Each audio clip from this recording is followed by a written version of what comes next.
Hello everyone, welcome to today's webinar. Today we are talking about how to double your open rate. I know this is something that is a hot topic among anyone who is communicating via email or e-newsletters.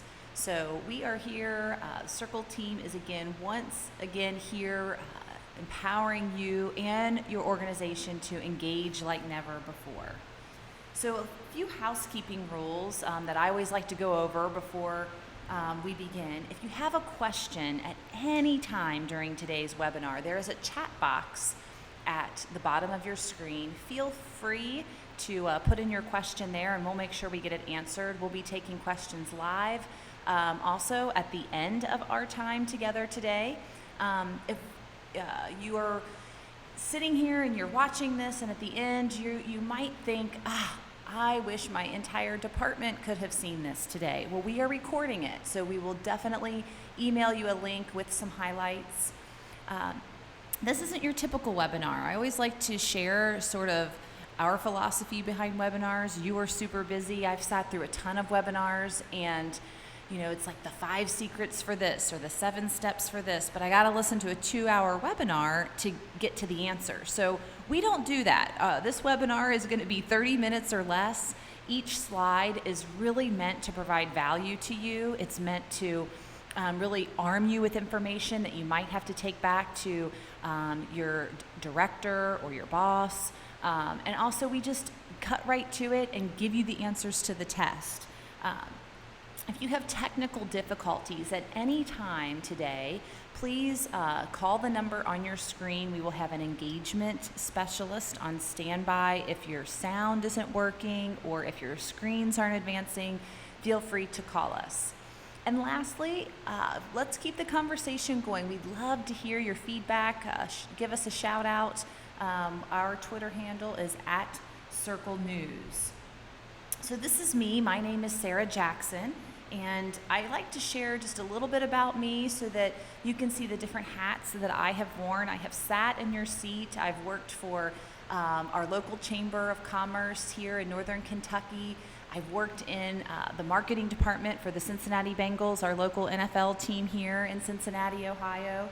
I've worked in the public utility sector at a local sewer district.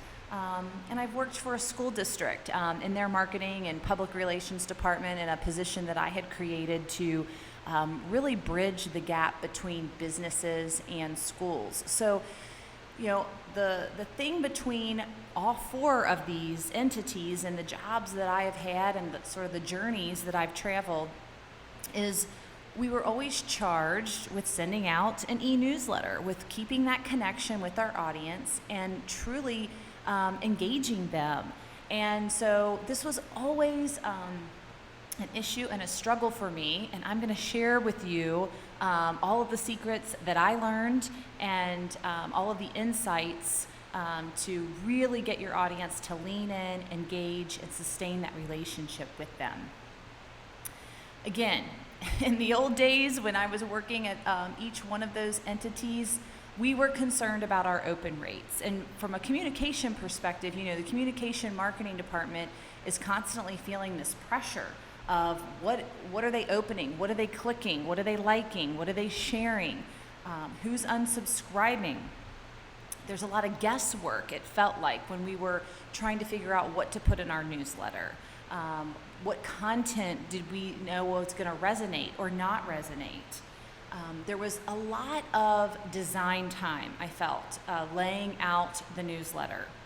It almost felt like a burden as opposed to an opportunity to really engage our audience.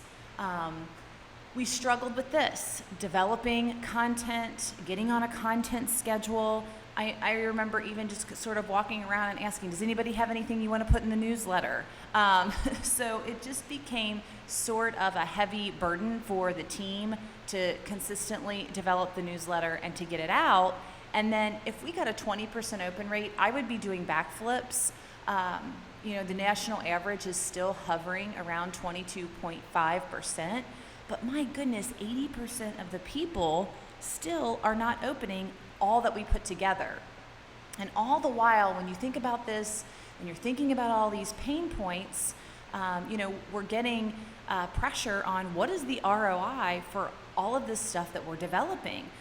Is it increasing event attendance? Is it really engaging and increasing engagement among the audience? And these were always things that were really difficult for myself and our team to prove. And at the end of the day, how is everything that we're producing creating value for the audience? And how do you show that? So these were always the pressures that I always felt in any role that I had played in any of those sectors. And I am guessing that you're feeling that pressure too. I know sometimes the development department is putting pressure on marketing or on communication. Like, what are we getting out of that 4-color process magazine that we're printing? What are we getting out of the printed newsletter? I mean, it's expensive to print and to mail.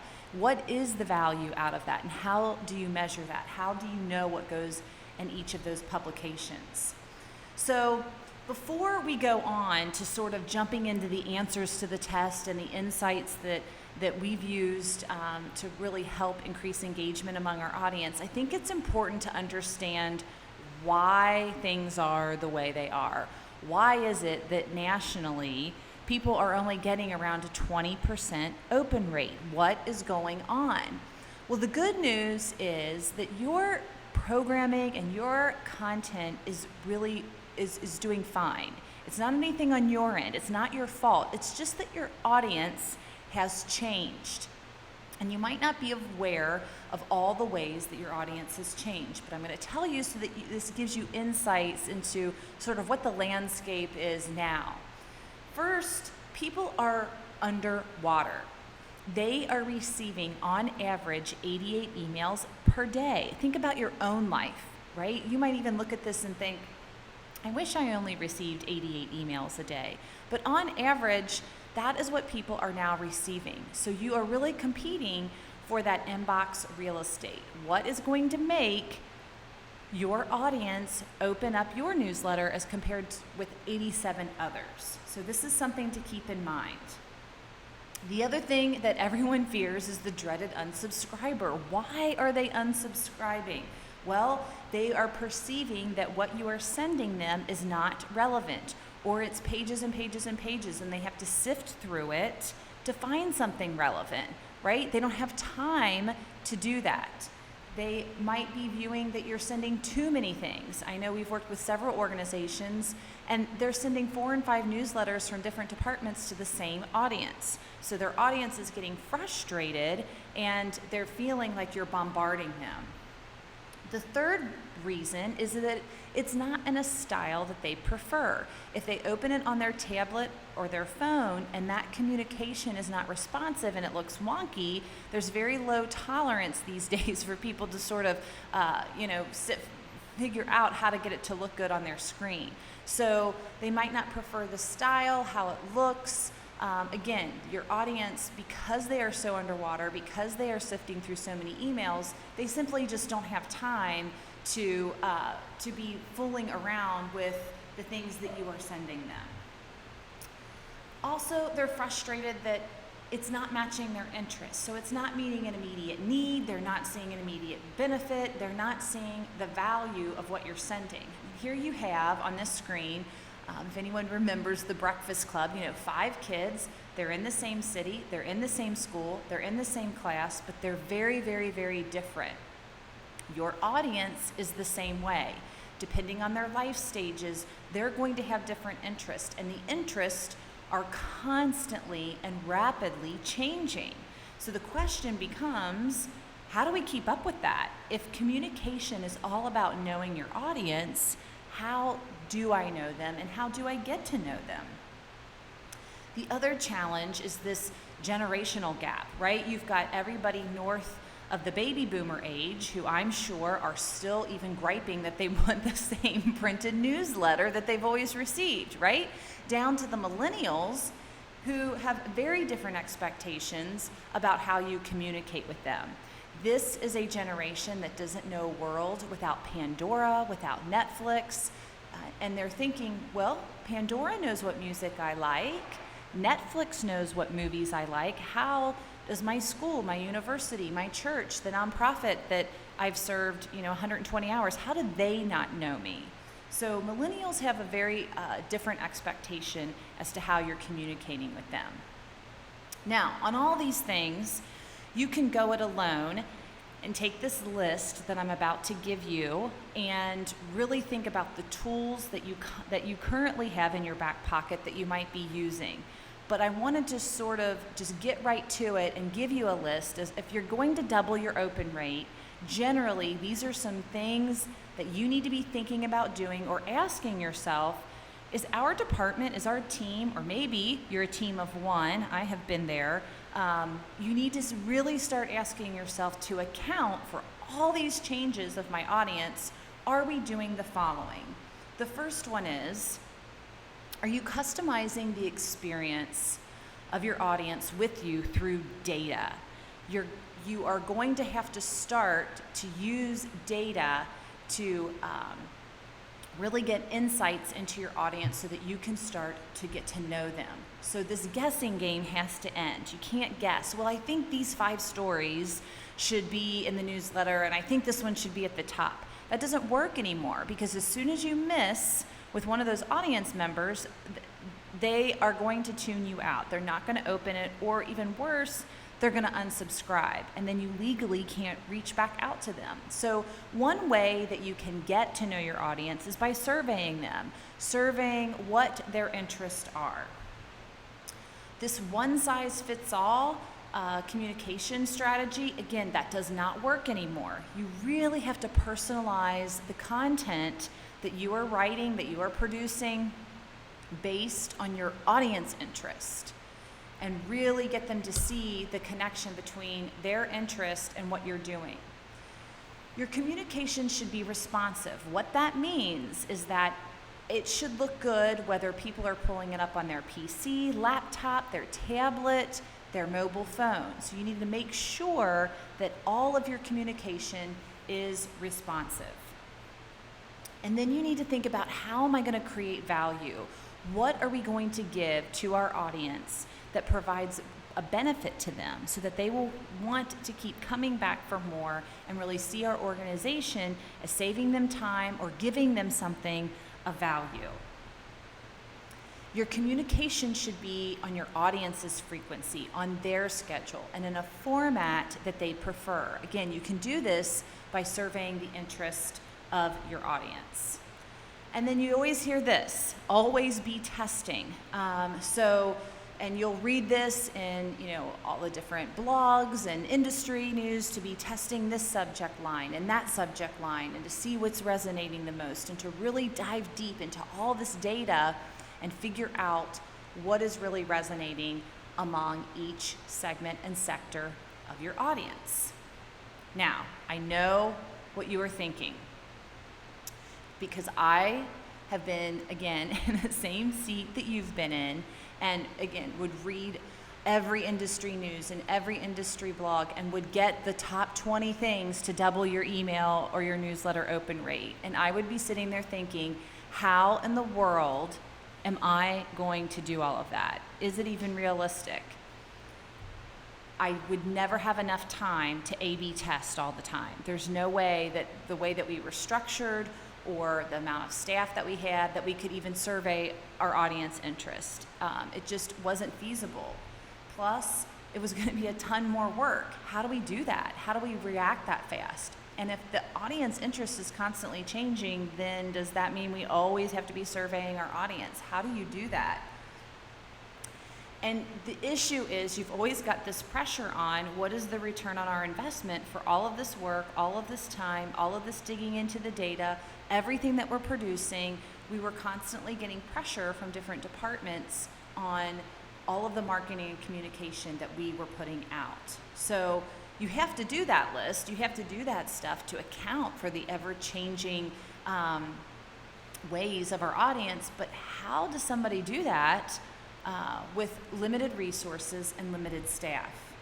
So this is why we created this platform. It was to account for all of these issues.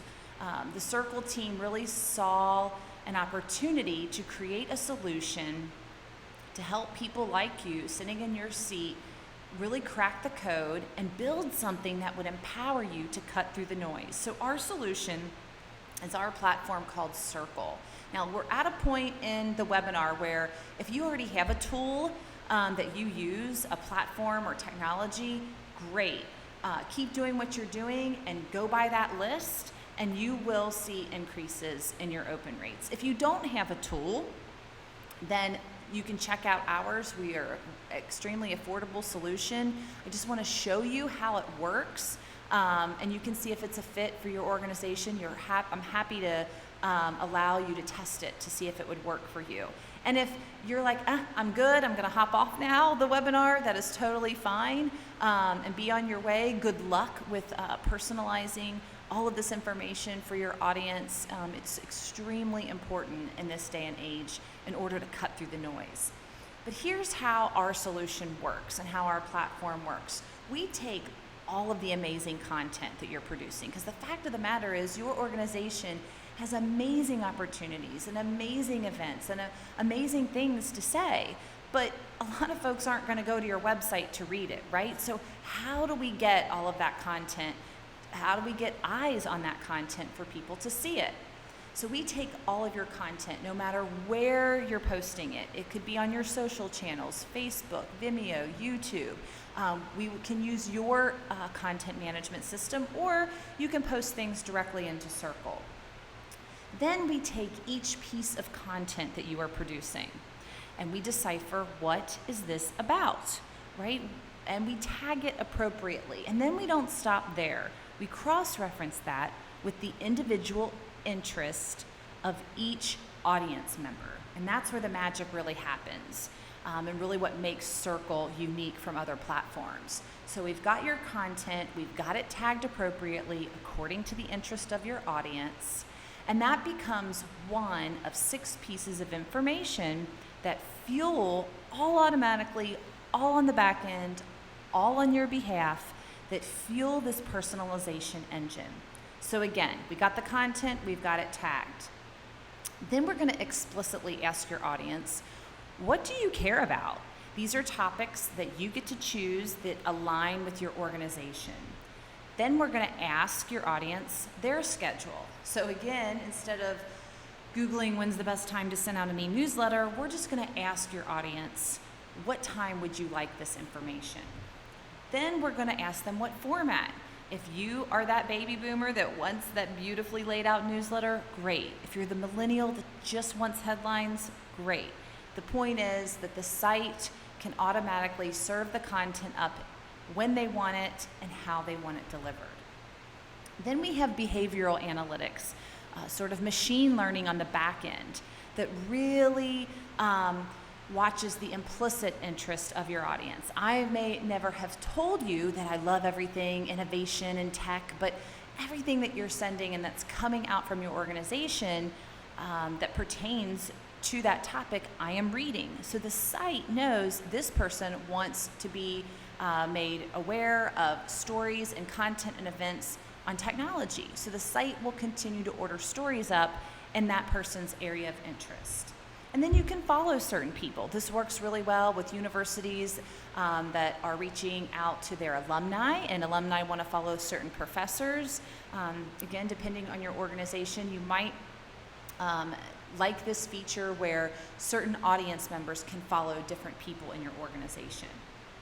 And here's how it looks. Again, our organization works with lots of different nonprofits, corporations. We also work with universities. Again, they're really trying to engage their alumni, particularly their millennials. You know, the average student graduates with $35,000 worth of college debt. So universities are sort of scratching their heads and wondering, what are we going to say to these kids when they first graduate? Because we know we're not going to be asking them for money, but how do we keep them engaged? So Xavier University here in Cincinnati, Ohio, is using our platform to do just that. And if you look at your screen, you can see that each alum have very different interests. The first kid is interested in innovation, history, and he wants to follow Professor Gary.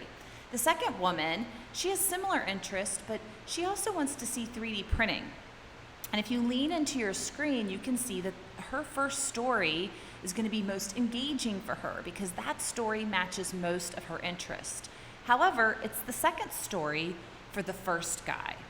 So if you can lean in and really see that. So the site is trying to build that trust back with your audience so that they know every time I get something now from my university or my nonprofit or my church, again, whatever type of organization that you work for, I know that I am going to get something meaningful. So that now when you really do have something you want everybody to see, like that annual dinner, or we're kicking off our annual fund, or we've hired a new president, you still have that control to force that content into their newsletter. They just are going to see it now.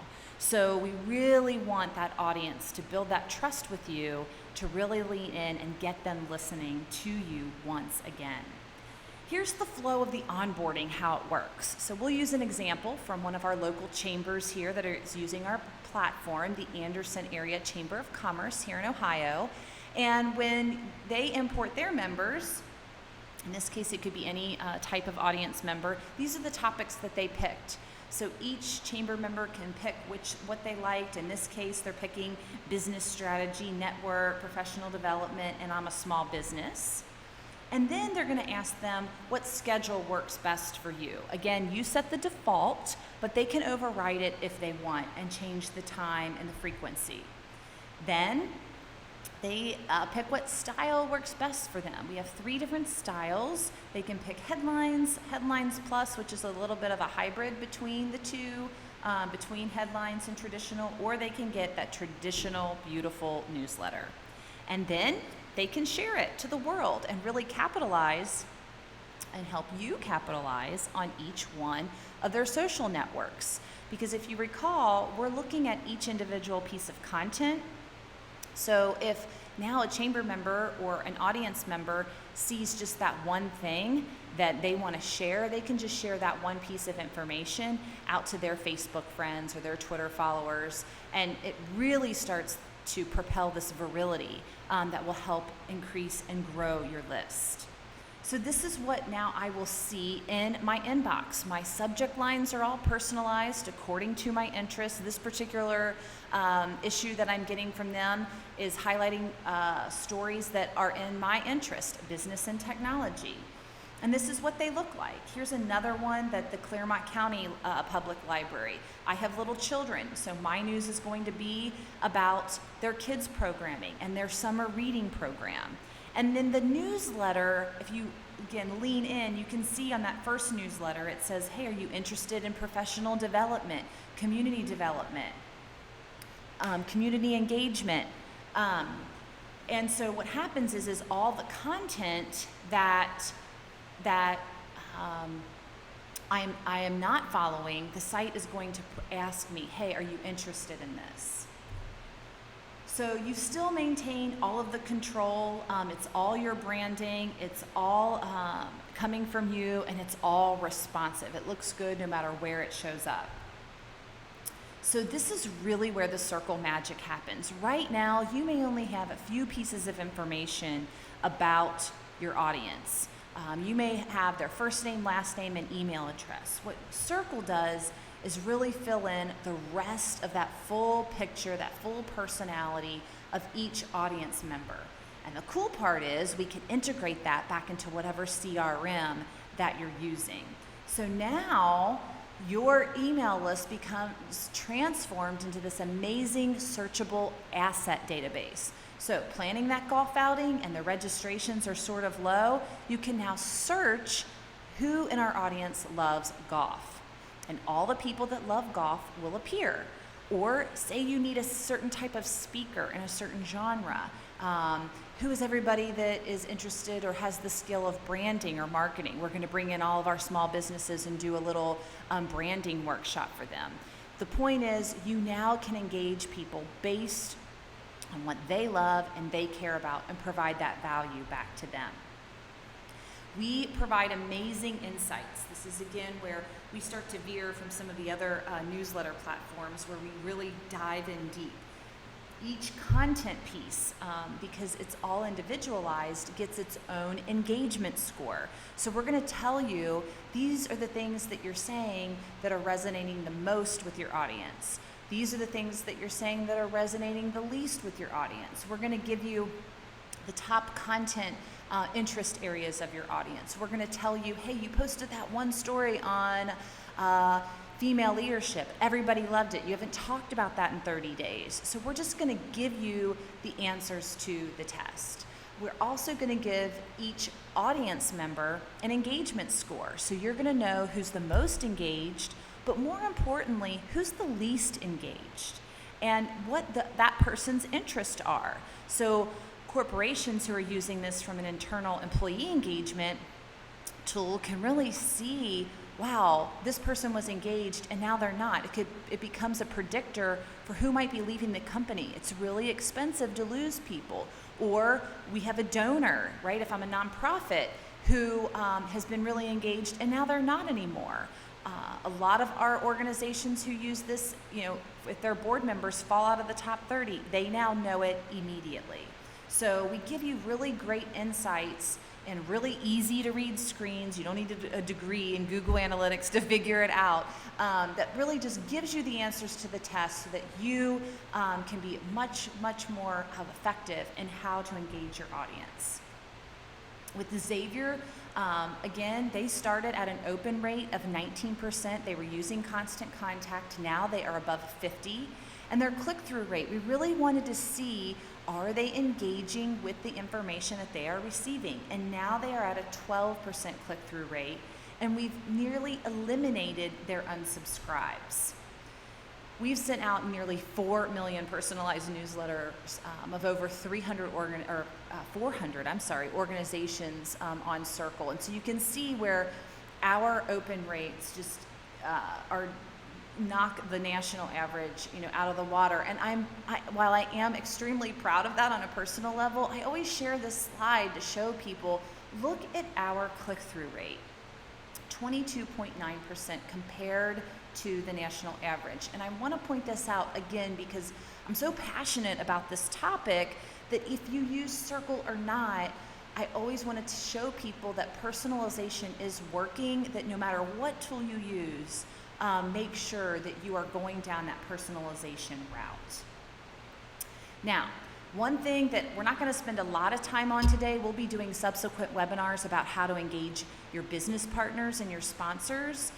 So stay tuned for that in a separate email. But I wanted to mention this because we have this feature now in the newsletter where now that you've got your audience all warmed up, and you are getting open rates above 50%, you now have something that all of your corporate partners want, an engaged audience. So you can now turn your newsletter tool, which was an expense and a drain on the organization, into a revenue generating stream, making you look like a rock star. Because now the businesses, they can digitally sponsor the news coming out of your organization. They love this because this is a real marketing channel. They get all the ad analytics on their ad, and the money goes directly back to you. So it's a double dip. I now get to use the same dollar, but it's for sponsorship and marketing, really bridging the gap between those two worlds.